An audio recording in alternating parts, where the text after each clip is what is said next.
Etika pemerintahan mengatur perilaku aparatur atau pemerintahan yang berada dalam lembaga resmi pemerintahan. Pemerintah merupakan alat kelengkapan negara yang akan mewujudkan cita-cita negara. Pada hakikatnya, pelayanan kepada masyarakat harus berlandaskan kepada pedoman yang dapat menuntun tindakan segala pola perilaku aparatur ke arah yang lebih baik, terpuji, dan bermoral. Etika pemerintahan bersumber pada norma sosial dan norma hukum. Penerapan etika pemerintahan dapat menjadi kontrol daripada aparatur pemerintahan dalam rangka melaksanakan apa yang menjadi tugas, fungsi, dan kewenangannya dalam memberikan pelayanan kepada masyarakat. Pada dasarnya, pelayanan publik adalah suatu usaha yang dilakukan dalam rangka pemenuhan keinginan dan kebutuhan masyarakat yang dilakukan oleh penyelenggara negara. Aparatur yang beretika dalam sikap dan perilaku sehari-hari di lingkungan pemerintahan akan senantiasa terpanggil untuk menjaga kewibawaan pemerintah, menjalankan fungsi dengan sebaik mungkin, dan menghindari penyimpangan yang dapat mencoreng citra korps tempat aparatur pemerintah bekerja.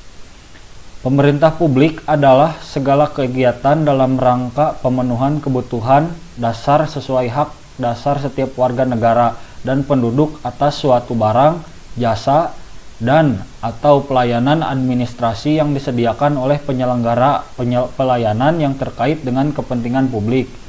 Masyarakat sebagai pelanggan memiliki kebutuhan dan harapan bagi kinerja penyelenggara pelayanan publik yang profesional. Tugas pemerintah pusat maupun daerah adalah memberikan pelayanan publik yang mampu memuaskan masyarakat.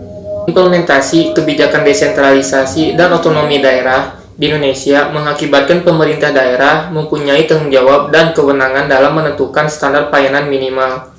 Permasalahan mendasar dalam proses pelayanan publik di Indonesia adalah tentang etika. Tidak ada standar universal tentang norma atau etika secara sanksi yang mengatur secara khusus untuk pelanggar yang dilakukan aparat dalam pelayanan publik. Etika pelayanan publik yang dapat kita temui dalam kehidupan sehari-hari, berikut contohnya. Contoh yang pertama adalah layanan administratif, yang dimana memberikan bentuk pelayanan seperti KTP, akta kelahiran, akta nikah, buku petunjuk pemilik kendaraan bermotor atau BPKB, sertifikat kematian, STNK, izin bangunan, paspor, dan lain-lainnya. Contoh yang kedua ada layanan barang, yang dimana layanan barang untuk keperluan umum seperti listrik, jaringan telepon, air bersih, dan sejenisnya. Contoh yang ketiga ada layanan jasa, yang dimana layanan yang menghasilkan bentuk layanan yang dibutuhkan publik seperti pendidikan, kesehatan, transportasi, layanan pos. Sekian paparan dari kelompok kami, maaf jika ada kesalahan.